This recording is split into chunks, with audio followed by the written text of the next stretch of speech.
This is not a recruitment podcast.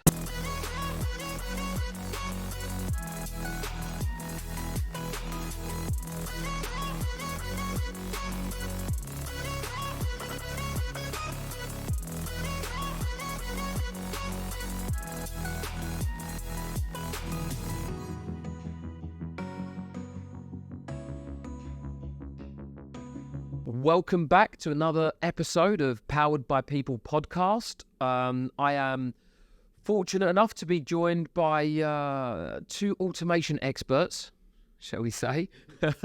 I'm joined again by Ben, Director of Brand Experience at the Rec Hub, and James Gardner. I'll let James introduce himself.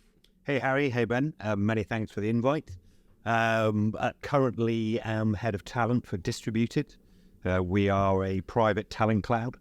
To give it a bit of understanding of what a private talent cloud is, what we actually are is a engineering digital transformation organization. Yep. But we resource our project teams from a highly agile talent cloud that's made up of contractors. So we have now about close to 2,000 individuals who are part of our private talent cloud, and we resource the individuals we need on those projects from that private talent cloud. Amazing. Well, it means that what you're actually giving to the enterprise kind of client is the agility to quickly deploy turnaround teams, parachute teams, delivery teams that can quickly get their projects back on track whilst they're not having that massive overhead of having FTEs sitting there. So they can very easily judge their project costs and return on investment. Sounds like what we do for talent. It's not dissimilar. I mean, in many respects, if you look at the way the embedded solution for talent works, going into enterprise, we deploy teams exactly the same. But in software. But it's software development, digital transformation. And it's mainly for sprint projects, right? It's kind of getting out, or do you have, is it longer term? Well, it depends on your client. Some get hooked. Yeah. Exactly. None get hooked. And the reality is some projects are just what we call monitored, which is augmentation of current teams that are in existence. They're just adding more bodies. Yep. Some we are managed, so we're completely responsible from soup to nuts for the outcome of the project. Okay. So with that classic, what I'd call consultancy, we've pushed out the likes of Deloitte, BCG, Accenture, but we're far more boutique and agile in the way to approach it. And specialists. Because obviously, those guys do lots of a variety of different projects, but you're obviously specialised in that sense. Interesting. And, we've obviously had a number of conversations, James, about, we're going to talk a lot about marketing automation and how you've sort of replicated that typical sales marketing funnel, but for talent. But just some of the highlights of what you've done in terms of results.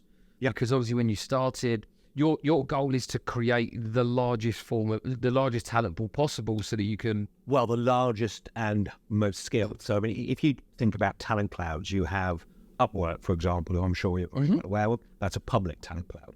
Okay. So Upwork, anyone can go onto there. It's that gig economy of employment. Yes. You go in there, see if you can get 2 hours, 3 hours, 4 hours of work. Yeah. Fiverr, very similar. Yeah. Exactly. Right. We're using cloud. I mean, you may have come across Turing. An example. So what we're actually focused on is providing freelancers careers. So our aim is to always be on projects for them and have them rotate on and off to different projects. But we've had guys who've been with us for 3 years just going on to different projects. Right, okay. But our aim is always to get each of our individuals at least 9 months' work of paid employment. And do you have exclusivity over that talent, or can they... No, we don't have any exclusivity. Right, so they can still freelance if they need to. They're not waiting around kind of, quick, come on guys, where's my role?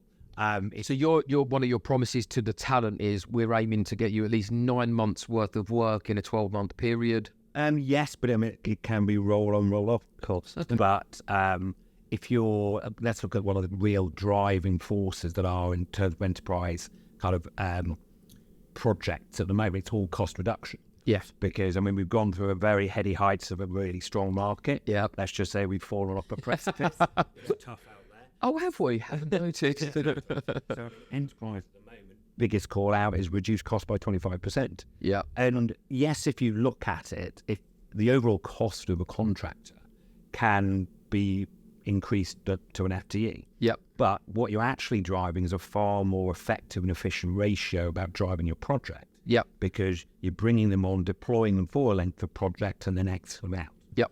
So, for example, we have a huge contingent of individuals based over in Africa, some really, really talented devs who are there, really talented. And what you can actually secure then for that client is margin arbitrage, because obviously you've got a UK equivalent is likely to be X percentage more than the equivalent in Africa. Yep. But you're driving a massive cost saving. And from our perspective, because all of our individuals, before they can become part of our talent cloud, they are automatically vetted. So they have to go through a development test. They have to go through an English language test, which is part of the tech stack that I've built. So we know the level of quality we've got in there. Yes, they are interviewed again, pre-submission to client, but what we're aiming to do is for the client to be able to give us, okay, we have this project, we'll scope the project, we'll do the discovery phase, we'll understand what resources are required, and then we've just got a team sheet. Yeah. People in. And I think that's been a learn for us, I think, in terms of obviously very similar deployment model, in that while we were at very different points business-wise, but while we were growing, a lot of our partners that we were working with wanted to interview our talent partners. Because obviously we were still establishing our brand in the market and still establishing our delivery model and kind of our quality of delivery. So I guess you must get to a point when, as an organisation, you are just trusted to deliver. People know that the distributed teams, they excel, they deliver. It doesn't matter who's going on it. You kind of sell on strength of brand and reputation rather than individual. Yes, I mean, if you look at our evolution, and I've only been in the business now for just over a year, but the evolution of the organisation came from, best described, our CEO, Cal Adamson. So Cal has kind of moved to pastures new within the organisation, because what he's fantastic at is a really kind of that evangelical piece about the remote worker, the elastic team, as we call it. But the reality is that we got a huge investment from BT. We have one of the biggest contracts with BT, multi-million pound. They invested in us because they saw the beauty of what we could do. So at the moment, we're deploying people left, right and centre into BT. And what we've done is replicate that with other kind of enterprise level clients. And that's, so as an evolution, we kind of missed out the classic growth of going through SME, NNB, then going to enterprise. We were kind of a loose conglomerate with SME and then jumped straight away to enterprise. Yeah. So it's been a really exciting journey. But what it's all been about is scaling the community that we've got. So when I came on board, since I've come on board, I've X7, X8, the size of the community. Amazing. By putting in that automation, putting in that what I call low touch, no touch drive, gravitational pull of individuals to want to come and be part of our community. And that's all about low touch, no touch, gravitational pulls. We need to copy some of these slides. As you know, Ben, it's all about recognition, awareness, shop window. Of course. And if you can create that gravitational pull, people will come to you, and we know we diminish the cost of attraction because we create those strategies. And then also you've got, so you're sort of using your employer brand, all of that sort of stuff, to create the attraction.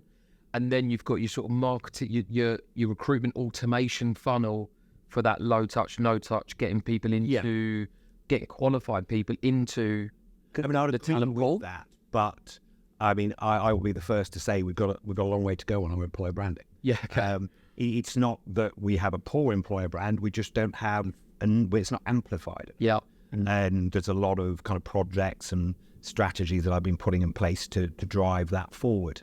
I think what I mean by low touch, no touch is ensuring that we're using automation to drive attraction strategies by providing content and collateral to the right targets so that they automatically bring themselves into the community. So that increases the efficiency of my TA team and reduces, hopefully, the cost of attraction strategy. Because you're automating it, you're doing it at scale.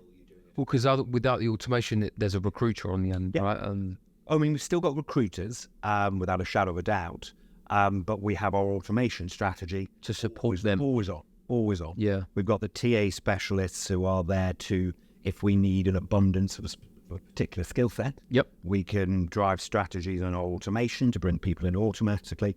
Then we also have attraction strategies, the classic kind of outreach, LinkedIn, advertising, etc. Because I guess it's kind of a bit of, you guys must operate in a bit of a hybrid of building your EVP. It's a kind of hybrid of an EVP or a big community. You obviously mentioned community a couple of times. Obviously, your big kind of cloud, you obviously don't count those as employees. They're part of your wider community, right? So I guess you've got to nurture that EVP internally and protect the distributed team, but at the same time constantly feed that community with frequent, relevant, kind of topical bits to keep them entertained and engaged and feel part of something, right? I mean, Ben, I think engaged is the biggest word you've hit upon there. We have, again, as part of my tech stack, this comes into the community piece. We have a platform called Hivebright, which is fantastic as a community platform. It allows us to engage with them. It allows us to push out messages. For example, it's not optimized yet, but we've tried to create what I call a gamification approach with it, that we have teams in BT who have their own kind of what you call profile page in Hivebright. So they have little challenges and competitions against other teams. So and they nickname their team. So we've got an A team, I can't remember some of the different ones, but it's all about kind of driving that engagement and making sure that every member in the community we have understands that the benefits of being part of our community outweigh the benefits of being that lone wolf contractor. Yeah, 100%. I think very similar for us, and obviously our focus is internal, and we like to use the phrase belonging quite a lot. I think if you feel like you belong in an organisation or in a community, then your commitment to that community or that organisation or that brand, it's going to be stronger, right? And you're going to be more, coming back to engaged, you're going to be more engaged with something if you feel like you belong there. And 100%, if you feel like you belong as part of a community, you're engaging as part of that community, you're also then going to be increasing the attraction, right? So most software developers have probably got a network of friends and previous colleagues or current colleagues that are software developers, and so if they enjoy, they're engaged, they feel a sense of belonging, the likelihood is they're going to be bringing their friends along to that community, right? Yeah, I mean, one of the things we run, and this is kind of, I think, testament to the engagement level, not of all, I'm not going to say we've got 100% engagement, we don't. Some use us just as another channel to gain opportunity of employment. Some are hugely engaged. We run challenges, so we've just done a reskin of our website. Okay. And the way we did that was to put out a challenge to people. Oh, really? Nice. Cheap website. And they came back and just with it was very quick, show us what you can do. But then we had the challenge, went, okay, we'll go with this guy. That was great. Amazing. That's a great idea. And I guess those guys immediately, if we tried that, we'd have terrible websites from our TA partners. That's like me trying to do it. I mean, I suppose one of the things, thinking about kind of the industry that you guys are in, I think it's like any industry such as ours. There's kind of the good, the bad, the ugly. I've had very different experiences with differing in kind of embedded talent solutions. Yeah. And I think it depends who you work with. Oh, for sure, yeah. As that. But it is, in essence, that ability to parachute in what you might call a special operations team to get things moving, turn things around, make them happen. Yeah. And it's just obviously a different environment. Well, 100%. That tap on, tap off mentality. Yeah. We're seeing that kind of seep. You used to call it like the Netflix of recruitment or the Netflix of whatever, right? Because you had flexibility and I guess you've got freedom of choice. Yeah. But now I feel like that's kind of been replaced with tap on, tap off. But now that is vital to modern businesses, right? The highs and lows and the peaks and troughs, particularly within tech and tech environments at the moment. You look at kind of the big tech and the mega tech, and we've discussed this numerous times on these podcasts, but the fluctuations in headcount are wild. But it must be the same with dev teams, right? And I think that there's been a dramatic and permanent change in the last 6 to 12 months in how businesses really are going to run, in the sense that these dramatic, companies have just been scaling and growing so aggressively too much, really, and not sustainably. And we've seen that sort of correction, shall we say, over the last few months. And now there's going to be, I do believe there's going to be a move towards a more sustainable way of managing businesses, in that sense where you can't just keep hiring lots of people. However, you will have peaks and troughs throughout the year, and that's where businesses like ours are there to support, so that you don't necessarily have to, because if you keep hiring and firing it, that only is detrimental to your brand, to your brand image. So that's where sort of that contingent workforce is able to step in, right? Well, I think it's, one of the things that I've seen happen at enterprise level at the moment is you used to have your contingent workforce, your permanent workforce, and what I'm now seeing is more a total talent approach. Yep. So one of our clients, for example, has specifically called out that 25% of their workforce needs to be agile, so needs to be based. Oh, really? Yeah. Who are they exactly? But the reality is that, I think if you look at how enterprise level organizations have worked in the past, you've got your CapEx budget, you've got your OpEx budget. Yep. If you do if it's an FTE, it's sitting on a CapEx budget, it's very visible. Yeah. So even though the contract cost is in reality going to be higher than the fully loaded FTE, you don't hire an FTE, you put it on your OpEx budget and you hire a contractor. Yeah. You can hide that one. But also it depends on the actual project. Like you say, if you've got businesses that you're working with that have project work, hiring an FTE could actually be more expensive, depending on the longevity of that project and the scope of it. So that it really does depend, right? There's going to be cost saving there in some instances. Yeah, it's looking at so if we look at how most organisations look at resource planning, they will look at a project, they'll look at a budget, and they'll look at a number of heads. Yep. Just think about heads. What we're trying to readdress is to look at projects in terms of outcomes, and actually, okay, can we reduce our resource level?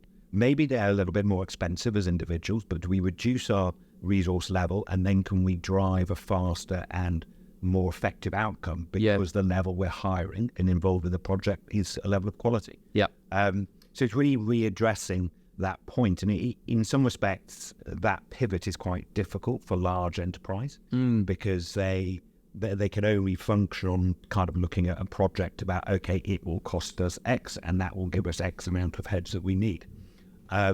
What we do in terms of our managed projects is really go in there, rescope it for them, and actually say, okay, what you might want to do is look at phasing of your project.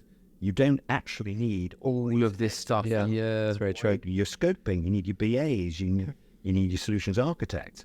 So what you can do with our resources is you can phase and what I'd call, as you say, tap on, tap off for what's required at that particular phase in the project. Yeah. So overall, even though it's a more efficient way of managing projects, and our investment is definitely. I was just going to say that's been our experience. We've got a shared client in BT.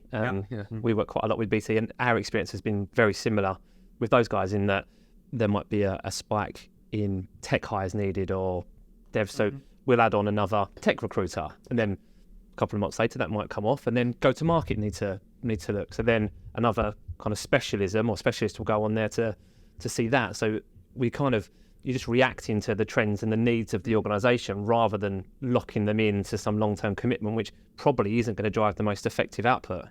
Yeah, strangely, we talk about the tech market, and if we go back 18 months, 2 years, as we were discussing earlier, the tech market was just crazy. Yeah. We were seeing increases in terms of, let's call it base salary costs that would just some 20-30%, not even quarter on quarter. It was unbelievable. I think we've had a bit of a readdress on absolute correction, both in the TA scene and in the tech scene, right? TAs, wow. Yeah, tech hires, TAs suddenly just went whack. And there was a policy stat, wasn't there? Yeah, you're going to say about more TA people were in more demand than... Yeah, so there was more jobs live for TA, for talent acquisition partners, than there were the jobs that they were looking for. Yeah, it was crazy. And 3 years experience equaled an insane base salary. Yeah. Wild. Yeah. And that, obviously that's sort of correcting itself. But there's still a tech deficit. I can't remember the exact number. Cal bounds it around, but there's something like... Lad it in later. Globally, there's something like 13 million individual tech deficit. Right. Okay. Huge. It's huge. So, I mean, one of the approaches that we're looking at is to enable those consultant resource to be able to pick what project they work on, manage their lifestyle, be able to be interested in a project, know that they can come out of a role and then go back into a role, but not have that level of risk they usually do, because they're not having to go and kind of market. There's a whole. I know we will get to marketing automation at one point, and we will talk about your tech stacks. I think that's really interesting. But just while we're talking about contingent workforce, I think there's a whole other element, which is you don't have to worry about keeping them happy. Mm-hmm. You don't have to worry about the benefits, like the development, the career paths, all of these other sort of hidden costs to an employee. I might counter that. Go, I'm up for it. One of the major pieces that we're looking at is benefits to contractors. If you want to drive the most efficient and best response from your workforce, be it contingent, be it FTE, whatever it is, we are always pushing, even on monitored, for our clients to treat our consultants in exactly the same way they treat them. Don't tell the government that. IR35 might have something to say. It's more involved in kind of the value system. Yes. They get involved from a cultural perspective, so they're not treated as an outsider.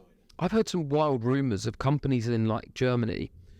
I can't remember the exact what their equivalent of IR35 is, but their contractors are on a separate floor with no printers, because even if they have access to a printer, they could be considered an employee. That's an employee's benefit. Yep. You're not allowed that. We don't do too much. We don't get too involved in that contracting world for it to be a problem for us. So I just assumed that for the majority, you would have some levels that you're not. Yeah, I mean there's levels, but if you consider that majority of our projects are managed, so we're taking responsibility, soup to nuts outcome. So you cover your IR35 is covered in that sense, absolutely. And also, if you consider the IR35 piece on monitored, if they've got the deliverables that are in there in terms of the scope of work, then so they're absolutely covered. They're just delivering that piece of work, but we can have a coffee and a chat and go for a beer now and then. Exactly. Yeah. If they're in the same. Yeah. Yeah. True. Yeah. Literally, we've got guys in Nigeria. We've got guys in most countries. A lot of Africa's good because it's the same time zone, isn't it? Almost identical. And some great talent. It's underutilized. So, if you think there's lots of organisations are now recognising the talent that sits within South Africa. Oh, massively. I mean, there's a huge TA scene there as well, right? Yeah. And the reality is we're starting to lose that margin arbitrage. Yeah. Yeah. We're a valuable resource. Yeah. But even from a dev perspective, you've got great communication skills, obviously, and you've got some great technical skills. Even going Egypt, we've got some great guys. We've got some superb guys sitting in. Oh, where do I want to say? Come on, James. Oh, it'll come to me. But it's even if we consider the European market. Israel, there's an amazing tech scene, tech hub in Israel. Yeah, there is indeed a lot of startup. A lot of startup investment. Yeah. But even from our European, so we have alignment in terms of our what you might call onshore, nearshore, offshore. Yeah. And nearshore is European, but we're very much centralised towards Central and Eastern European. Okay. And some of the tech talent out there is wild, yeah. Really is. And if you consider Poland, for example, whenever you talk to an enterprise guy, you talk about Eastern Europe, they go, oh, Poland, because Google's gone. Oh, meant to load. So the market's actually relatively saturated in Poland. You actually struggle to get tech capability because it's saturated. So you go into the likes of Serbia, Romania, Estonia. There's some great talent out there. Yeah. Yeah, it's very interesting. So let's head back to marketing automation. Tell us a little bit about some of the changes you've made since joining Distributed and sort of where your tech stacks, how your tech stack sits now. So I know we've had conversations about using Candidate ID. Yeah. who was bought by iSIMS. But is that still part of your tech stack, and how does that look now? It's not. Well, let me give you some context and background. So, as I said, distributed hasn't gone through it's gone through quite a strange evolution organisationally. So, the way it started off was growing the community was based around going out to market in the traditional TA approach to bring people into the community to go straight onto a project. Yep. And there was a very clear call prior to my joining that what we needed to do was be able to scale that community at pace. And if you consider, okay, we want to keep up with the projects that were coming through. Projects, but also if you, for want of a better phrase, have a bench. Have everyone work, because we're suddenly getting a load of work coming through. Yeah. We can't deliver to our resource expectation SLA. Yeah. So with our clients, for example, with BT, we've got SLAs that sit around 5 days, simply because we can deploy them from the community. Yeah. And where we were, we had a massive risk profile around not being able to deliver to our clients. So the view was, how can we at pace scale that community? Prior to my joining, the approach was still that traditional TA approach. You advertised on LinkedIn, you used LinkedIn InMail, you approached people and you pushed them through the community. You pushed them into the community by doing a TA interview first of all, then one of our tech leads would interview them. They'll then become a member of the community. Well, member of what we call the academy, and then you become an ET member, Elastic team, who are the community. And to do that to scale, we were looking at, we were probably about 250 when I joined. We wanted to be at least 1,000 by the end of the year. And that gave us, I understand they'd taken about 2 years to get to 250, and we were now at July, so we had 6 months to X4 it, which was quite crazy. So my approach was say, okay, how do we automate this? How do we create gravitational pull? How do we want people to become part of our organisation? And what I looked at was a way customer acquisition works. So you have a classic customer acquisition funnel. You've got like the likes of HubSpot, Pardo, Marketo, and they've kind of, over the last 20 years, you've got a performance marketing approach. So you've got a funnel whereby you are pushing out content and collateral to target individuals. So you're not actually using lots of time with your sales individuals. You're automating that level of interest. And if I consider from a TA perspective, to X4 it, I would have had to grow my team from 3 that it was then to probably 30 at the if they were going to hit 1,000. Obviously, that's just not cost effective. You can't do that. We would have given you a great rate on another like discounts. Huge discounts. Free. Performance based. Won't pay you. So looking at the way customer acquisition works, they are obviously having an automated, what you might call cadence of collateral and understanding. So they're building awareness, they're building recognition at all times. And the way that works is you've got the top of the funnel touch points that are pushing those customers down towards the bottom of the funnel where they become an MQL, a marketing qualified lead. Simple as that. So those different assets are providing information to that audience around the company, what it stands for, what the benefits are, what they can deliver, what their offer to market is. And if you imagine the traditional way of sales, I mean, if we go right back, here's the yellow pages, start working through them. Every SDR is sitting there starting the story from the beginning. And we all know that with an SDR, when you get phoned up as a prospective client, you're not going to listen to a half an hour pitch and go, brilliant, I'll buy it straight away. Fantastic. Never happens. So it's a longer term relationship. So I looked at that and said, okay, well, why in TA are we expecting to send an email, make a phone call, and for someone to go, brilliant, I'll do that straight away? Where do I sign? Yeah, exactly. Surely we should be looking at building longer term relationships. Really important mission. Where not many people are doing it. No, because I mean the old way, if you consider that you had to hit the nail on the head when you sent that LinkedIn message or made that phone call when the individual was annoyed with his manager. He was annoyed he wasn't getting paid that money. Yeah, exactly. Christmas. We had some time to think about life over Christmas.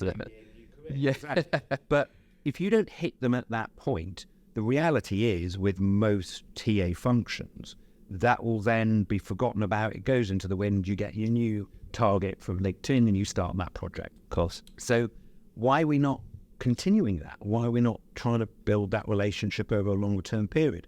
So if we're going back to the customer acquisition funnel, if you imagine the assets that are getting pushed out, the contacts, someone starts to read them.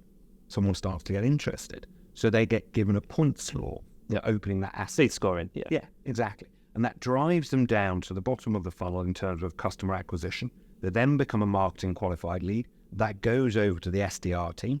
The SDR team contacts them, and 40% of their initial conversation is done because that possible customer has an element of interest because they've read all of the content, they understand the collateral, they know what the... In old terms, you'd call them a warmer lead, right? Exactly. Yeah. Exactly. So you're then actually focusing your human capital time, which is the most expensive, on leads that all... Yeah, because you know that they've read something, so they've got to have a level of interest. Yeah. So I then said, okay, how do we do that in talent acquisition? So from my perspective, it's slightly different. I'm looking to build a community. I'm looking to hire FTEs, but it works the same way. It works the same. It is potentially difficult to replicate for startups and things like that. Who are, I need 3 Java developers and then I'm done. Yes, exactly. Whereas you're looking at consistently and continuously building, but it absolutely works at enterprise level, right? There are so many businesses that are hiring the same kind of role time and time again. But it's not even thinking about hiring. So I use the kind of adage of, if you go back kind of 10, 15 years, everyone asks, do we have a talent pool? Your clients, we do have a talent pool. What? So you're asking me, do we have 20 people who are just sitting, waiting to get a job with you? No. Simple as that. We don't. We have people that we know from relationship who have the skill set for you. Whether they're available at this point is a different matter. Yep. So we've all got LinkedIn. Yeah. We've got half a billion people on LinkedIn. Yeah, there's the talent pool. Yeah, exactly. So the reality is, and especially if you think about devs, your talent pool's old 3 hours later. Yeah. Because people have got roles. So it's just not a realistic comment. So what I then kind of thought about was, okay, how do we make that talent pool not necessarily fully engaged, but more engaged, more effective? So the ideal was then to identify our targets. So we would have first name, last name, email. We would push them out through the automated approach, which was sending them different points of assets, collateral, about distributed, about the benefits of being part of us. And depending on their decision, did they open this piece of content? Yes, they did, give them the points. Yeah. Did they decide to go and open this piece? Okay, this takes them on a slightly different customer journey. So depending on what the call to action is, they then get sent on a slightly different customer journey, which is more attuned to what they are interested in. Yep. But the whole ideal, and with every asset that we've got all the way down, and most of our customer journeys were relatively simple compared to kind of customer acquisition. But we will maybe have 6 stages. So an email going out once every 3 or 4 days. So it takes about 18 days to go through a campaign. And at each point from the action, that individual will be given a score. What you're actually hoping, because the link was in all of the assets, was to go straight to kind of our landing page. And that drove them into what initially was a manual approach.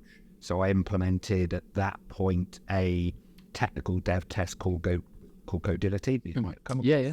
We now use Codabyte, but that allowed us to, okay, let's test them. How good a dev are they? And we would have a pass mark that you had to pass to become a member of the community. If you passed that, you were then pushed through to immersion. Immersion is an English language test, because we're obviously looking at a lot of remote. If they didn't pass, would it push through to another process? Or didn't pass, the ideal was that they would be pushed into a different journey. Just pinned. What is there? More learning paths. Yeah, okay, cool. We can't be responsible for their learning paths. Absolutely. Push them towards, okay, come back in 6 months. Yes. Here's some learning stuff, come back in 6 months kind of thing. We can't be responsible for that. Yeah, for sure. So I suppose, yes, we tried to instigate a level of retargeting.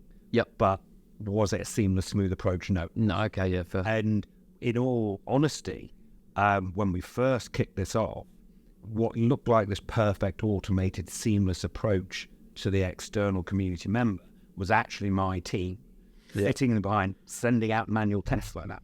And someone will request a test, they'll jump over to Codabyte, they'll find the email, send them the test. They all thought it was automated. It was. Now it is.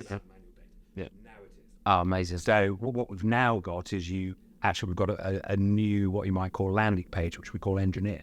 So individuals hit engineer, they've got data to put into that. That automatically allows them to click on the Codabyte testing, click on the immersion testing. Once they've passed that, they're then pushed through into our academy.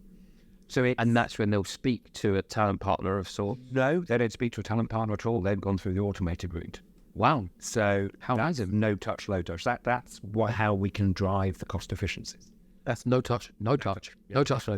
We have other routes, so that's, if you want to call it, the CRM route. We then also have more traditional routes, which are advertising. Yeah. So they respond to an advert, they go into our ATS, my TA team looks at them and finds out, you're quite good, okay, we'll push you through into the testing.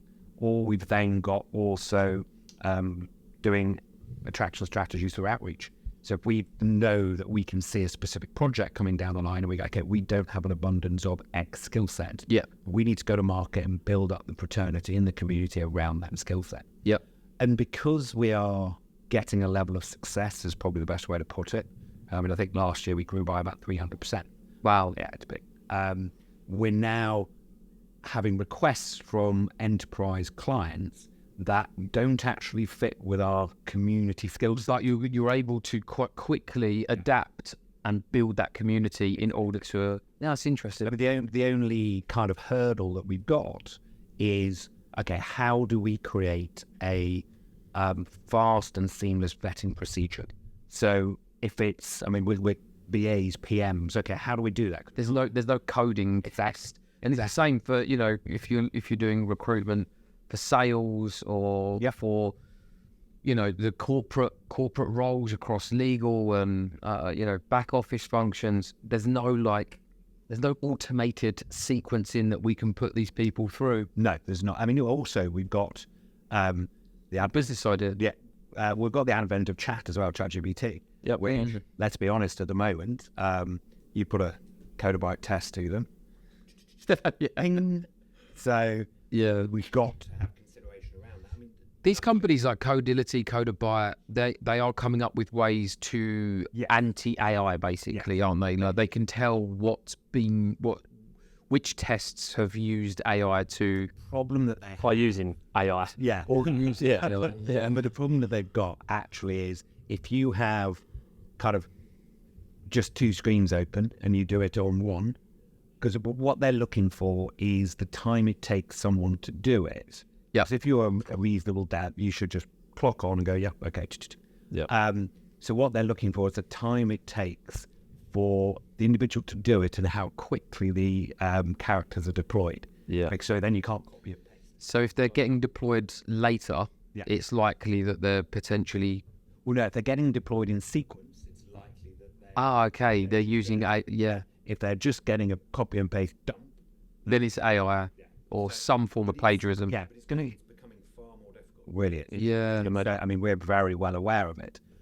So pre-submission to client, we then have one of our leads, whether it's a BA lead, a PM lead, a tech lead, do an interview before we submit them to client, just to make sure. But if we think about the added capability that we provide as an organisation, it's not just deploying that skill set, it's deploying project management governance. Absolutely, So, we can very safely say there's a scoring that BT use, Blue Optima, and we are, at the moment, I can't remember the exact score, but I know we are way and above other third-party suppliers, which is one of our big calling cards.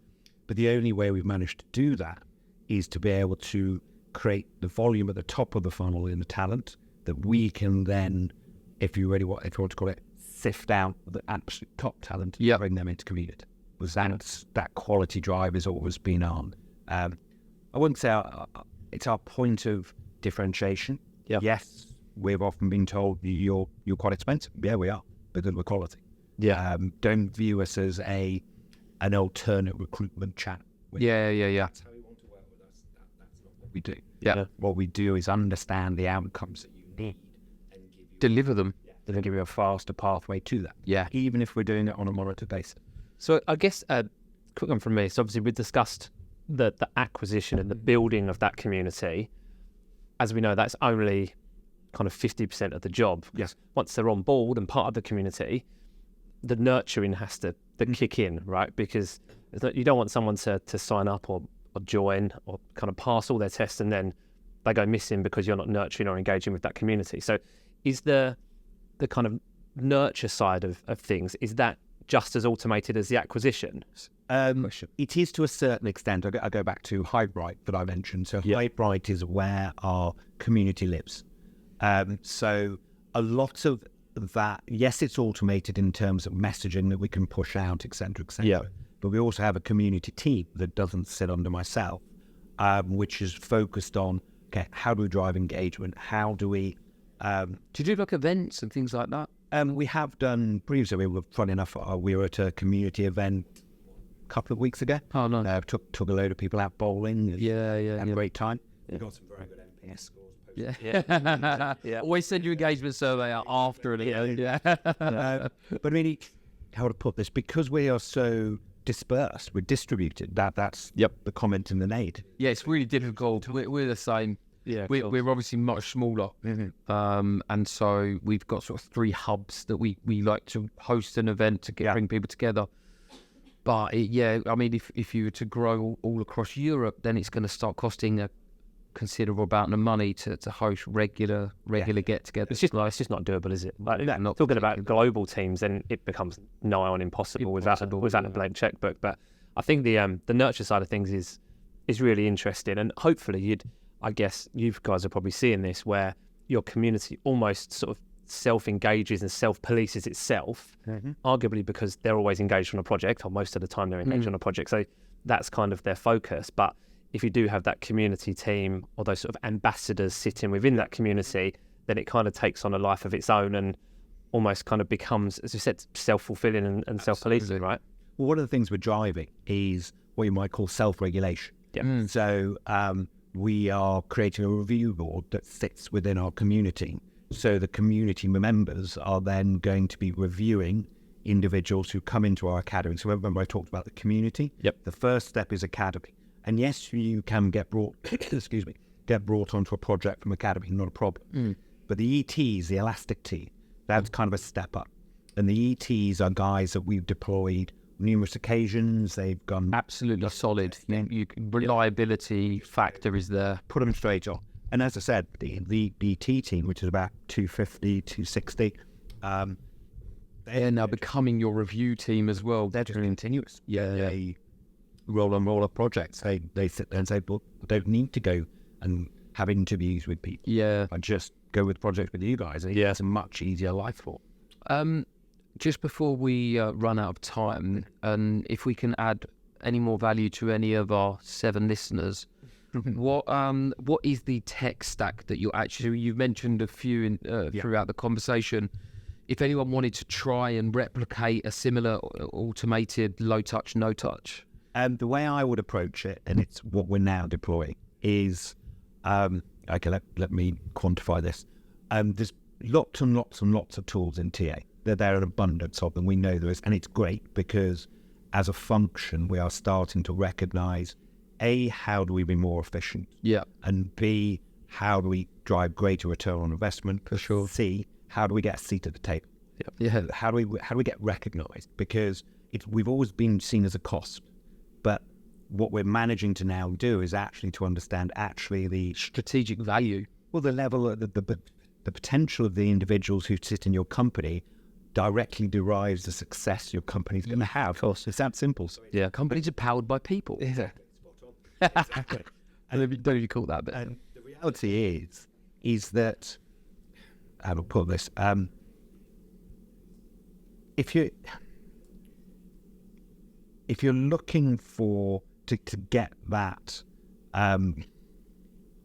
positive reaction from your business, what you need to be doing is ensuring that what you're delivering to them through your technology has relevance to them. Yep. So there's lots of ATSs who say they're a CRM as well. I've got to be honest, I've not come across one that does both well. Yeah. You are an ATS or a CRM. There's lots of products out there that claim to be a CRM. That in my mind, they're not a CRM. What I look at as a CRM is, I think, Marketo, HubSpot. Yeah. I think that not just what an ATS actually should do is maybe send a few emails and you can manage the cadence. So what we're deploying and to get the kind of real kind of involvement for the business is actually to use HubSpot for talent, because we can sit there and go, okay, let's reduce the cost impact because we're going to spread it across commercial because they use it for their performance marketing, customer acquisition. We can have differing customer journeys which are focused to talent. So what we're actually doing is bringing on quite an expensive product, but managing... But you're getting economies of scale for using it across the business. Interesting, yeah. And guaranteed that you're, as a board, they are going to accept that. Is HubSpot doing what Candidate ID did for you previously? It will do, yes. We haven't. Yeah, okay, awesome. Well, I've never seen anyone using HubSpot for candidates. Just to the target. Yeah, it's what you're talking about is the mindset of how you're viewing a CRM. Yep. In using it with its functionality as an ATS. Because in reality, all you're doing is replicating in HubSpot, when you're looking at customer acquisition, you identify decision makers within that company and you're approaching them. So actually, HubSpot is talent focused. Yeah, of course. All we're doing is swapping it from being individuals who make a decision to possibly devs. And you can build some really detailed workflows in HubSpot, can't you? Yes, that's awesome. Well, there's a tip for everyone. I mean, we're utilising it. We're going to utilise it for our delivery function, because if they're holding events or they need to remind the team about it, they'll have a different customer journey. We'll push those individuals into that journey. So we're managing cadence of information flow, etc. So we've actually got to a point where we thought, okay, we can, the board will accept this investment far more readily because we're being efficient with how we're using it. So we will drive a far greater ROI. There you go. Amazing. Hopefully it's going to work very well. Sounds like it. But it should do. But I mean, I go back to, we did use Candidate ID, and for what we initially created, it was a fantastic tool. Yeah, it was. And I think for an enterprise level organization, as a TA leader, people need to start thinking of, and I go back to longer term relationship, not single snapshot in time. Because for years, talent, recruitment, whatever you want to call it, has been guilty of. Yeah. As a closing tradition of the podcast, we always ask our previous guests to write a question for our future guests. Yep. This question was written by the fantastic Virginia Tirado. And she asks, what's the one thing you wish you had learned earlier in your career that you want others to learn now? That's an interesting question. Because my career is quite long. So I would suggest that it goes back to my comments around enabling TA, not to have a seat at the table, but to have more influence. Yes. And I think it would be that for TA functions to understand their worth in the organisation and have a audience which readily accepts how important they are. Yeah. Because even now we see it, that we have knee-jerk reactions. We're obviously in a difficult market position at the moment, and we're seeing lots of TA individuals being put out to pasture. Yeah, because some organisations just look at them as recruiters, and I don't need to recruit, so therefore I don't need a recruiter, as opposed to a talent acquisition business partner that understands the candidate market, that understands the landscape, that understands what the talent out there is looking for right now, so that they can help influence on engagement, on retention, attrition. All of these things can form within that talent acquisition space. You're always going to get, in a difficult market, a streamlining. For sure. You're always going to get it. But I think the level of streamlining that gets focused into TA is quite extreme. Yeah, it's not. It's massively extreme. And the problem that we get is we then get this 2-year boom bust cycle with TA guys. That you get a knee-jerk reaction, don't need to get rid of them all, don't need anybody. Yeah. Suddenly, market's picking up, right, let's hire them again. And what it does is, I think, drive real talent that we have in our industry out of our industry. Yeah. Because they just get frustrated with how they are, how they sometimes can lack influence, and sometimes how they're treated.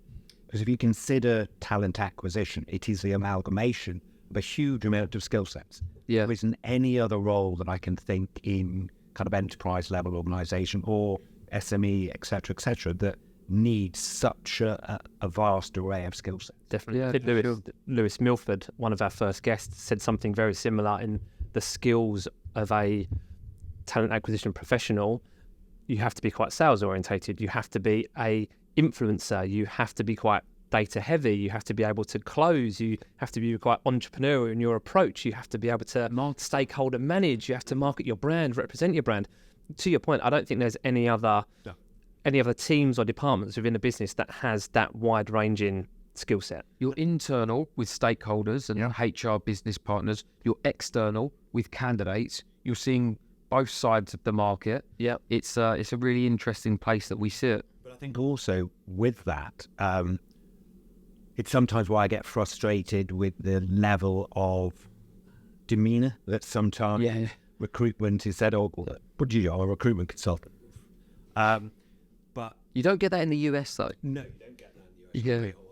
But that's similar to sales in the US and in the UK. Salespeople are looked down on, second-hand car salesmen, that kind of thing. But I think we do have to take an element of responsibility for that, especially us, which kind of a bit more longer in the tooth. Because if I go back to the heady days of the kind of mid to late 90s, you're having a whale of a time in recruitment. Yes, it was the Wild West. Greed is good. Yeah, exactly. I mean, it was Wolf of Wall Street. Yeah, 100%. And as a result, I think we are in some ways reaping what we have sown. Yeah, because the other generations are now suffering because of that. Yeah, because I mean, let's be honest, recruitment consultant, we didn't consult in any way. We always used to joke that I don't know why they call us a consultant. Exactly. And some of the let's say actions that we took were rather underhand. Maybe. Yeah. Maybe. I mean, Y2K didn't really happen, did it? I tell you what, we built it up huge. Planes were going to fall out of the sky. It was all over. Oh, good times. It was rather lucrative. Thank you so much, James. It's been amazing. That's gone quickly, right? Yeah, it's been a really interesting discussion. Yeah, it has been fantastic. And who knew that our organisations had so many very similar. But thanks for joining us. It's been an absolute pleasure. And catch you soon.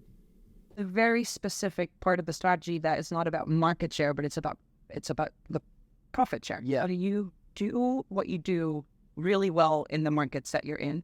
Yeah. And you don't over-extenuate yourself into just pushing it out further and further without actually getting it right in a markets that you're already in.